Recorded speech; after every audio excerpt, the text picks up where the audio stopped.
future leaders must be forged in the furnace of affliction. We must be tempered in adversity. We must be bold as lions, yet gentle as doves. We must be unwavering, courageous, and filled with the Spirit of God. And then verse 16, for who knows the mind of the Lord that they may instruct him? I think Paul's being a little funny here. Who has the mind of the Lord that you're going to instruct God? But we have the mind of Christ. So let me leave you with a few things. You know God's character. As a believer, you know God's character, you know his nature, you know his plans, you know his personality. So if you want to be led by the Spirit of God, you must walk in it. You must obey, you must submit, you must listen to God's still small voice. That's how we walk in his word, we obey it.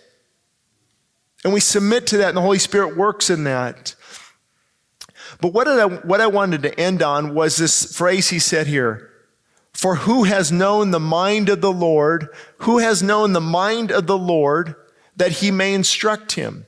Now it's interesting, Paul went back 700 years and he grabbed from Isaiah. And he's kind of telling the people, are you going to know the thoughts of the Lord? Let me tell you what Isaiah said in Isaiah 40. Who has measured the waters in the hollow of his hand? See, I knew I got somewhere. Who measured heaven with a span? Who calculated the dust of the earth? Have you? Who has weighed the mountains in scales and hills in a balance? Who has directed the Spirit of the Lord? With whom did God take counsel? Who instructed God? The answer is no one. No one. That's why I have a message for the United States of America. Who made you God? Authorities, elected officials, who made you God? Are you going to tell God what to do? Are you going to change his truth? Are you going to reconform things and call what is godly and right perverted, and then call perversion what is good and godly? Who told you that you are God?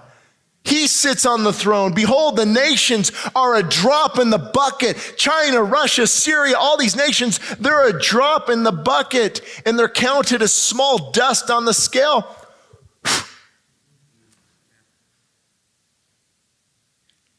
Did you see that? God says, here's all the nations on the scale. What kind of authority is that? Look, he lifts up the islands as a very little thing. To whom will you liken God? Or what likeness will you compare him? And then he goes on, the famous verse, a lot of you know this. Have you not known? Have you not heard? The everlasting God, the Lord, the creator of the ends of the earth. He never sleeps. He never slumbers. He's not weary. That's your God. That's the God you need to trust in. Have you not known? Have you not heard? See, that's the point. One point of preaching is to get us back to these wonderful truths, because we go out in the world and we hear all kinds of junk, all kinds of garbage, all kinds of negative press. And we remind ourselves, have you not heard? Remember. He gives power to the weak, and to those who have no might, he increases strength. Even the youth, even young people shall faint and be weary, and the young men will utterly fall. But, here you go, those who wait upon the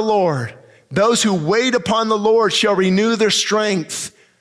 Lift up your eyes. Where does your help come from? Your help comes from the God, maker of heaven and earth. So get your focus off the circumstances, off family dynamics, off the court system, off the news, and center your eyes back on God, who holds the nations in the palm of his hands.